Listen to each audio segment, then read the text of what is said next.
Hi friends, welcome to my channel సిరితో ఢిల్లీ ముచ్చట్లు.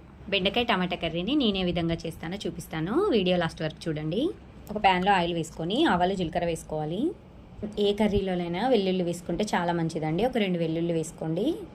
తర్వాత కట్ చేసిన ఉల్లిపాయని వేసుకోవాలి. ఉల్లిపాయలు వేసినాక సాల్ట్ వేస్తే ఉల్లిపాయలు అనేవి త్వరగా బ్రౌన్ కలర్లోకి వస్తాయి. అందుకే నేను ఉల్లిపాయల్లో సాల్ట్ వేసాను.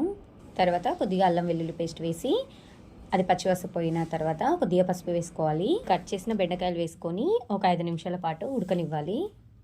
ఇప్పుడు 5 మినిట్స్ తర్వాత ఒకసారి మొత్తం మంచిగా కలుపుకొని రుచికి తగినంత కారం వేసుకోవాలి. కారం వేసుకున్న తర్వాత మరి ఒకసారి మంచిగా కలుపుకోవాలి. ఇప్పుడు ఇంకో 2 మినిట్స్ ఉడకనిచ్చి మనం కట్ చేసుకున్న టమాటాలు వేయాలి. ఆ టమాటాలతో పాటు బెండకాయలు మరి కొంచెం ఉడుకుతాయి. ఇప్పుడు కొద్దిగా ధనియాల పొడి వేసుకోవాలి.